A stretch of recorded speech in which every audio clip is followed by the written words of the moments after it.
in order to reset the dopamine system, essentially in order to break an addictive pattern, to become unaddicted, 30 days of zero interaction with that substance, that person, etc. Right. Is that correct? Yeah. And 30 days is, in my clinical experience, the average amount of time it takes for the brain to reset reward pathways, for dopamine transmission to regenerate itself. There's also a little bit of science that suggests that that's true. Some imaging studies showing that our brains are still in a dopamine deficit state 2 weeks after we've been using our drug. And then a study by Schuckett and Brown, which took a group of depressed men who also were addicted to alcohol, put them in a hospital where they had received no treatment for depression, but they had no access to alcohol in that time. And after 4 weeks, 80% of them no longer met criteria for major depression. So again, this idea that by depriving ourselves of this high dopamine, high reward substance or behavior, we allow our brains to regenerate its own dopamine for the balance to really equilibrate. And then we're in a place where we can sort of enjoy other things. So that progressive narrowing of what brings one pleasure eventually expands. So I'd like to dissect out that 30 days a little more finely.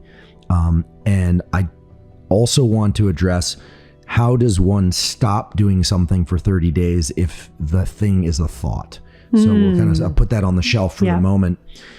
So days 1 through 10, I would imagine will be very uncomfortable. Yes. They're going to suck, basically, to be quite honest, because the way you describe this pleasure-pain balance, to my mind, says that if you remove what little pleasure one is getting, or a lot of pleasure from engaging in some behavior, that's gone. The pain system is really ramped up, and nothing is making me feel good. I'll just use myself as an example. I'm not in recovery, but that 10 days is going to be miserable. Right. Anxiety, trouble sleeping, physical agitation, and to the point where, maybe impulsive, angry.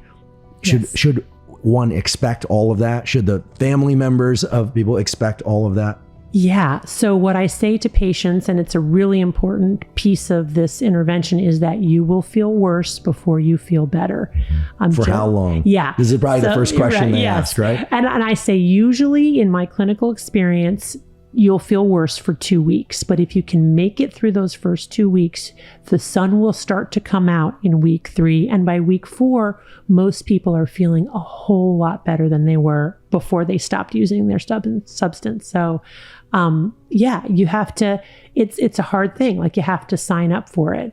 And I will say, obviously, there are people with addictions that are so severe that as long as they have access to their drug or behavior, they're not able to stop themselves. And that's why we have, higher levels of care or residential treatment. So this is not going to be for everybody, this intervention, but it's amazing how many people with really severe addictions to things like heroin, cocaine, very severe pornography addictions. I posit this, and I do it as an experiment. I said, let's try this experiment. I'm always amazed, number one, how many of them are willing, and number two, how many of them are actually able to do it. They are able to do it.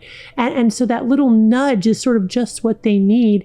And the carrot is, there's a better life out there for you, and you'll be able to taste it in a month. You really will be able to begin to see that you can feel better and that there's another way.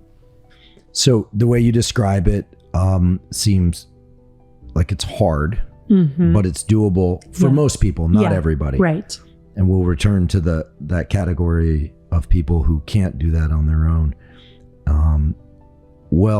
Then days 21 through 30, people are feeling better. The sun is starting to come out, as you mentioned, which translates in the narrative we've created here and supported by biology, that dopamine is starting to be released in response to the taste of a really good cup of coffee, for instance. Yes, exactly. Whereas before it was only to insert, addictive behavior. Right, that's right. Whichever. Of course, coffee can be addictive too, but we'll leave that aside. So days 21 through 30. I've seen a lot of people go through addiction and addiction treatment. I've spent a lot of time in those places, actually, looking at it, researching. I've got friends in that community. I'm close with that community.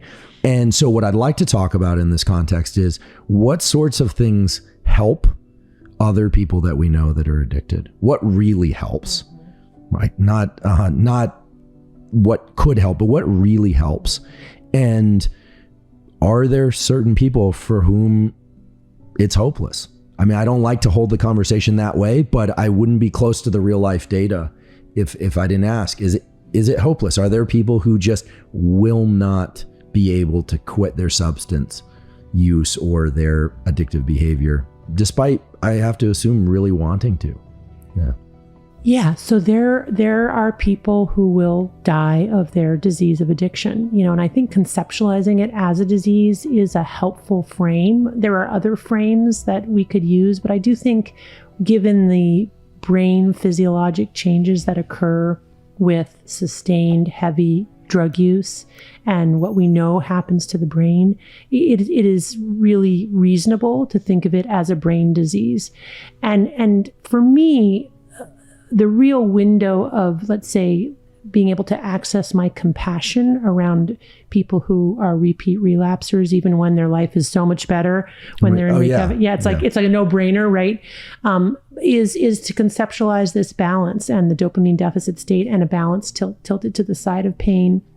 And to imagine that for some people, after a month or 6 months or maybe even 6 years, their balance is still tipped to the side of pain, that on some level, that balance has lost its resilience and its ability to restore homeostasis. It's almost like the hinge on that balance is messed up. Exactly. Imagine that you had an itch somewhere on your body, okay? And it was, we've all had that, whatever the source. It was super, super itchy. You can go for if you really focus, you could go for a pretty good amount of time not scratching it.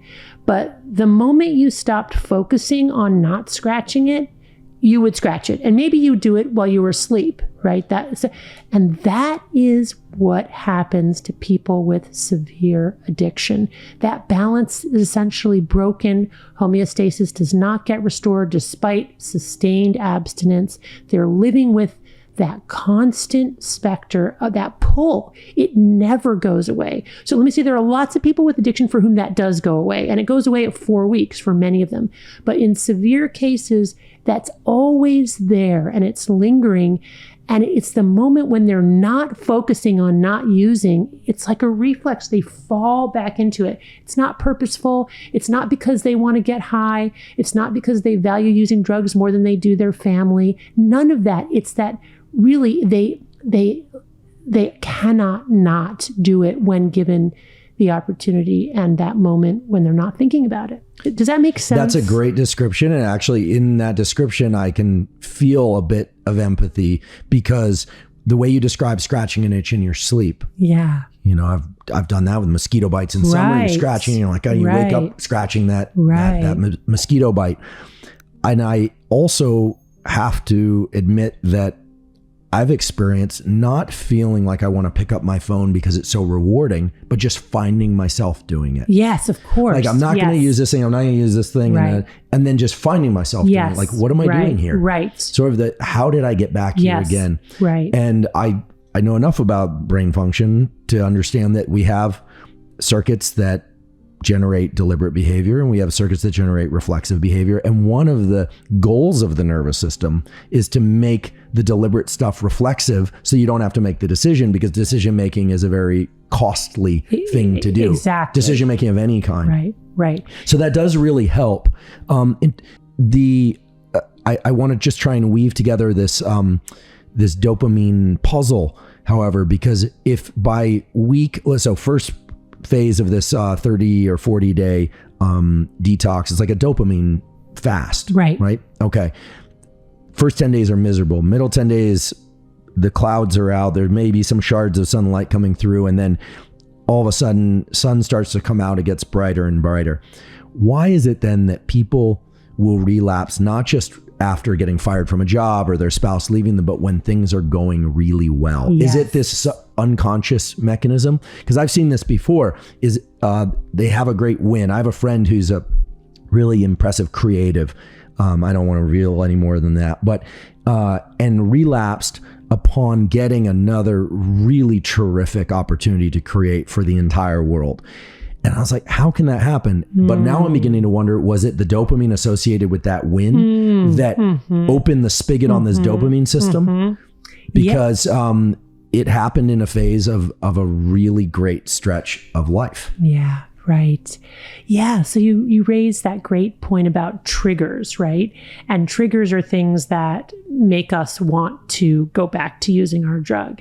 And the key thing about triggers, whatever they are, is they also release a little bit of dopamine, right? So just thinking about whatever the trigger is that we associate with drug use, or just thinking about drug use, can already release this anticipatory dopamine, this little mini spike. But here's the part that I think is really fascinating. That mini spike is followed by a mini deficit state. So it goes up and then it doesn't go back down to baseline. It goes below baseline tonic levels. And that's craving, right? So that anticipation is immediately followed by wanting the drug. And it's that dopamine deficit state that drives the motivation to go and get the drug. So many people talk about dopamine is not really about pleasure, but about wanting and about motivation. And so it is that deficit state that then drives the locomotion to get it. And earlier, your description of dopamine being involved in the desire for more, giving the sense of reward, but also movement. Right. I have to assume that those things are braided together in our nervous system for the specific intention of when you feel something good, then you feel the pain. Yes. Maybe you don't notice it. And then the next thing you know, you're pursuing more of the thing that. And I love the way you use the word braided together. That's beautiful. And let me also just say something that I find also fascinating in my work with patients. And I see this all the time. There are people for whom bad life experiences, loss, in any form, stress in many different forms, that's a trigger. But there are absolutely people for whom the trigger is things going well.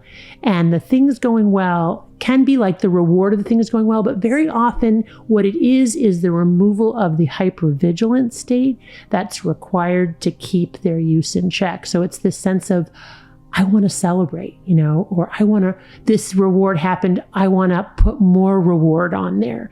And it's really, really fascinating because when people come to that realization about themselves, that they're most vulnerable when things are going well, that's really a valuable insight, because then they can put some, things in place or barriers in place or go to more meetings or whatever it is that they do, to protect themselves.